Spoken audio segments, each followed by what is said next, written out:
Hi guys, welcome to another episode of Rock Bottom Airsoft. It's good to see you again. If it's your first time here, then as always, it is good to see you and I hope you're going to stick around. Okay, well first of all, welcome to our, my command centre as I call it, where I keep all of my gear. We're mixing it up a bit this weekday video. Those of you who follow the channel will already know that we look to upload a video midweek, normally on a Wednesday. We always upload a video on a weekend, normally on a Saturday. Wednesdays we're normally looking to do gameplay, but as many of you know, I've been injured, so I've not been able to get a lot of gameplay recently. That's about to change, as I'll mention in a minute. And at the weekend we always look at all sorts of things, airsoft, gear, tech reviews, tech, replica reviews, different replicas, that type of thing. And today is going to be a little bit different. We're in here because this weekend, this coming Friday, I'm actually going to be attending a 3-day event at my home site, Tazball Airsoft. It's called Mission Classified. Hopefully it's going to be a good do. I'm looking forward to it. And it's going to be my first game back in the field. So I am going to be getting a bit of gameplay footage there, get a bit of footage of the event as it goes on. I'll put pictures up on Facebook and Instagram. If you haven't checked out Rock Bottom Airsoft on Facebook and Instagram, you can find me on there as well. And there'll be all sorts about the event as I attend it. With that in mind, what I thought we could do today that might be fun, I hope you enjoy it, is I'm going to show you the replicas that I'm aiming to take with me. A little bit of the gear that I'm taking with me, just so you can get an idea of the kind of gameplay I'm going to be looking at. We'll have a quick talk about one of the replicas that we haven't looked at before as well. Just really to get us in the mood for this event and my first game back, which I'm quite excited about. I'm looking forward to it. If you're going to be at the event, I'll hopefully see you there and get a chat with you. But with that in mind, my gameplay is going to be a little bit different at this event, because although my injuries are getting better, I'm still not going to be at my full speed, as we put it. I'm not going to be doing my run and gun, which is my usual play style. So I'm going to be doing a little bit of sniping, which, as many of you know me will know, is not my preferred style. And I'm not the greatest sniper in the world. I'm not very stealthy.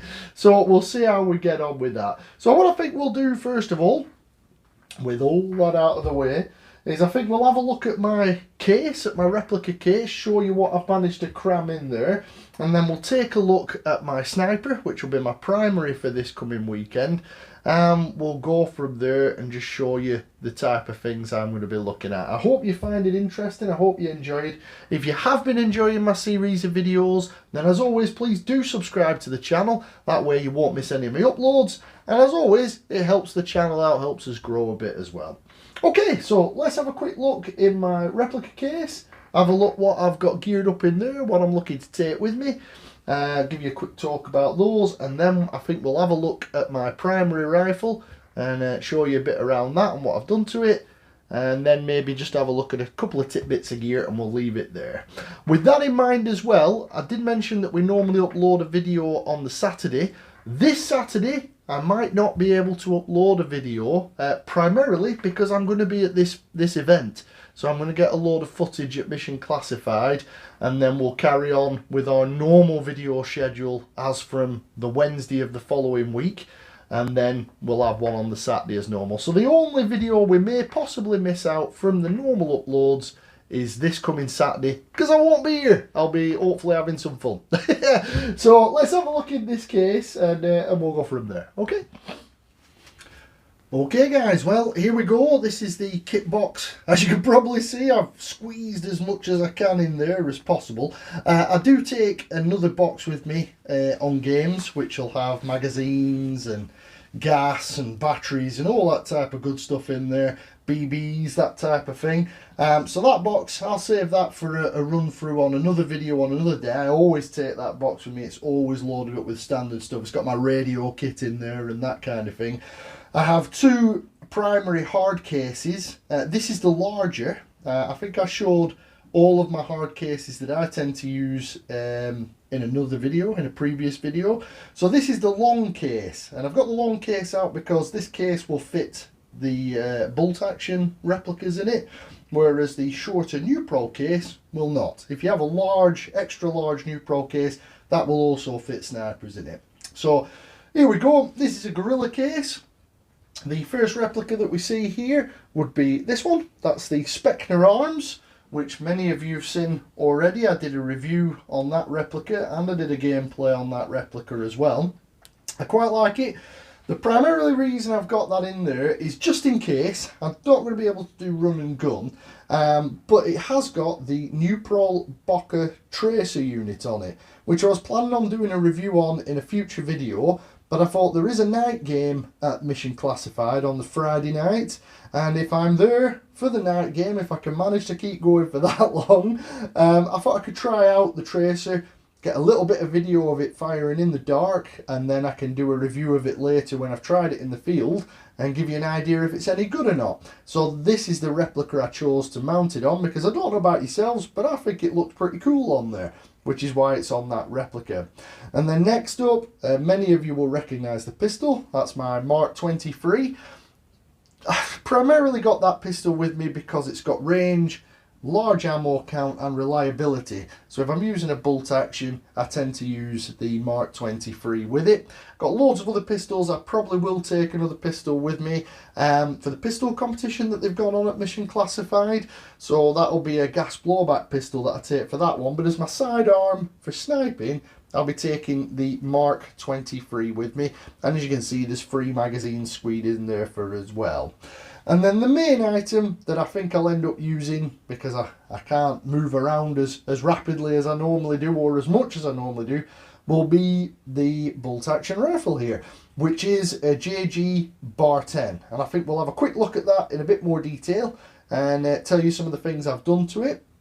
I really like it. I'm hoping that it's going to perform for me. It'll actually be the first time it's been used in game at this Mission Classified. I built it a while ago and I've never had a chance to use it since because of my injuries. So it is going to get used this time. And obviously in other games, as many of you know, I'm not a big sniper, so it's just something I wanted to do. Okay, so let's have a look at this Bar 10 and we'll get a feel for some of the details on that and we'll go from there. Okie dokie. Okay guys, well here she is in all her glory. Couple of things before we look at it. I do apologise if you hear any noise outside, but there is a house being built next door to me, so there might be a bit of hammering and banging, so if you pick that up, I do apologise about that in advance. There's a couple of spots on the stock here. All they are is they're off the foam from my gear case there, because as many of you know, I do like to do regular maintenance on my replicas, and part of that is oiling them up. So the foam in my case has got a little bit of silicone oil in it. So with that in mind, it kind of ends up on your stock, but that'll just wipe off. So this is it. This is my JG Bar 10. The initial replica is very affordable. I do like the JG Bar 10 as a base because it is VSR 10 compatible. As many of you will know, in the sniper world, there are loads and loads and loads of upgrades that you can do to a VSR 10 compatible rifle. Doesn't have to be JG, doesn't have to be Tokyo Marui. As long as it's a VSR 10 compatible replica, then you should be able to interchange the parts and use the parts in there. Now with that in mind, I bought this base rifle, which is not very expensive at all. I believe I got mine for around about 110 British pounds, which was pretty affordable. I will be honest with you, I don't know how it performs out the box, so if any of you guys have one of these that's bog standard, you could maybe let me know in the comments how they perform out of the box. I've not used it standard before. As soon as I bought this one, I already had a load of upgrades planned for it. I took it to pieces and I built it as it is now. So what do we have in this rifle? Well, as standard, it comes with this very nice soft touch stock. It's kind of rubberized, it's really nice, it feels really good in your hands, which is one of the reasons I haven't painted it. I know in the sniper world stealth is everything, so you'd put a camo pattern on it, but I haven't bothered going for that, unfortunately. I've kept it with the blacks. I really like the finish on this stock. Completely VSR compatible, as I say. On my particular one that I'm going to be using in game, I've got an Action Army Teflon cylinder. That's a nice upgrade. The trigger that's in this is adjustable. It's a Springer Custom Works version 9.2. Very nice piece of kit, allows me to adjust the trigger. 90-degree sears So if you're into upgrading your snipers, then you'll know that a 90-degree sear does give you a little bit more longevity, a bit more reliability. It allows you to run much stronger springs in it. And the good thing about the Springer Custom Works trigger is that it does retain the safety switch, which some of the aftermarket triggers do not. But this does, so you've still got a safety on there. The spring that I had in this was an Action Army M130. I've also got an Action Army piston, which I wasn't sure was going to work very well with the Springer Custom Works trigger, but it does. Latches onto the sears no problem. You got a nice crisp release, so that's nice. Got the stock bolt handle at the moment. I'd ideally want to upgrade that at some point. The barrel is Action Army. Again, it's just standard diameter, standard length, but it's an Action Army barrel. There are Action Army barrel stabilizers up along the length of the outer barrel to keep the inner barrel stable. The rings, the slide rings for the cylinder rings, the sleeves as they are Action Army. I did think about going for the orange ones, the orange guides, but I ended up going for Action Army guides instead. It's got an Action Army burring spring guide in there, and I think that's about it. As internals wise, there isn't really anything left in it internally that is JG. It's all been removed. But that brings me on to the next thing. I chronoed this recently. I was trying to get it ready for game and to try it out on the chrono at home before I took it. However, the spring I had in there was an M130 by Action Army. Now, for whatever reason, I was pulling nearly 4 joules on 0.4 gram BBs, which is way too hot for any sight that I know of. So I cut a number of coils on the spring, a bit at a time, managed to get it down to 2.32 joules, which is bang on my sight limit. However, I'm still not happy with that. I don't want to be right on the limit and then be over on the day that they chrono me and I can't use the rifle. So with that in mind, I actually put the standard JG spring back in. So at the moment it's got all these hefty upgrades and it's running with the standard spring that came with the Bar 10. And with that, I'm getting around about 1.6 to 1.7 joules if I remember rightly, which we'll see how it gets on when I'm in the field, but that's not too bad for the standard spring. There's obviously some good air seal going on there, so that's all good. I will be getting a new spring for it to get it closer to 2.3, 2.2 joules ideally is where I'd want to be. Probably more at likely 2.2 to give myself a bit of buffer at other sites and my home site. So that's where we're sitting at the moment.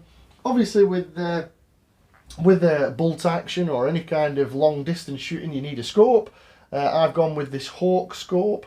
They're quite affordable, but they're also quite decent and they're rated for real steel. This is a non-variable magnification. It's 4x32, which for me I think would be more than enough for airsoft sniping. So I've gone with 4x32 on that one. And that's about it. The only other things I had to do is I really like these Action Army clear magazines. They hold 50 rounds, which is great for sniping, and they're clear, so underneath you can see how many rounds you've got left in your magazine. But the problem is, the standard mag, it does not, it matches now, but when you get these Action Army ones, there's a bit of a tip, they won't fit into the Bar 10 receiver and lock in. This one goes a little bit higher up on the mag catch, so you have to file out this top edge here, if you can make that out. So I filed that out and now these lock in perfectly and they feed very reliably in the JG Bar 10. So that's the 2 magazines. I don't think I'll need any more than that for my style of sniping anyway, because I'll not be moving too much, so hopefully I'll have enough with 2 magazines per game. The bipod, obviously I've added the bipod. I know everybody, you're going to say not many people use bipods. I'm the same. I very rarely use the bipod in game, but it's handy for standing it up when you're at the safe zone and you're getting set up. Makes it easier for cleaning because you can stand it up. And I think that bipods look really cool. So most of my long distance style replicas you'll notice have a bipod on. My SVD, my M14 and SOCOM 16, all those replicas will have a bipod on them at some point. because I just like them. But yeah, so there you go. That's my Bar 10. That is what I'm going to be running in-game as my primary. The gear-wise that I'll be running is a belt. Many of you will know I like a belt. This belt is set up for me for when I'm sniping. It goes under my ghillie suit. If you want to see my ghillie suit, I made that myself.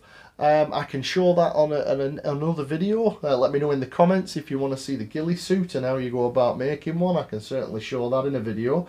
But this belt is a Viper belt, not very expensive at all. You can get a yoke to hold the additional weight up, but I found that I don't really need it when I'm sniping, because all I have mounted on here is the Viper adjustable holster for holding the Mark 23, grenade pouch, 2 of them, an admin pouch, just putting car keys in, or speed loader, or whatever you want really.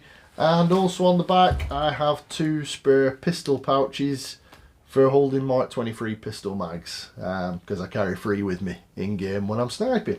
So, and that's it. That's all I've set up on there. I might have some sort of replica knife on there. Normally do, just for if you do manage to get one of those stealthy kills. I always live in hope. So that'll be on there. And for video purposes, I'll have a baseball cap with a GoPro mount on there, so that I can capture some in-game footage for you guys. So there we go, that's my Bar 10. We can do a full video on that if you want. I can do videos on tech, on how you can upgrade these snipers, how you take them apart. Whatever you want to see, let me know in the comments. I will always respond to a comment. I might not get back to you straight away, but I will always respond. So if you have any questions about this replica, about the gear I take to these games, about Airsoft in general, then do drop me a comment below and I will get back to you. But apart from that, I hope you've enjoyed this quick look at some of the gear I'm taking with me to Mission Classified at Tazball Airsoft. I hope you'll enjoy some of the footage I get from there. If I don't get a video out this weekend on Saturday, then don't worry, there will be videos replacing that. If I can get one out on the Sunday, I will, but apart from that, we'll be back to our normal video schedule as from Wednesday, and we'll get videos coming out Wednesday and Saturday as normal. But this Saturday, as I say, I'm away, I'm at this event, so I might not get one out. If I can, I will. There'll be updates about the event on Facebook and Instagram. And like I say, if you've enjoyed this quick look here, then do please drop a like on there. If you've got any comments about my videos in general, let me know. And apart from that, I hope you have a great weekend next weekend. I hope you have a good week. Thanks very much for watching, and I'll look forward to seeing you in the next one.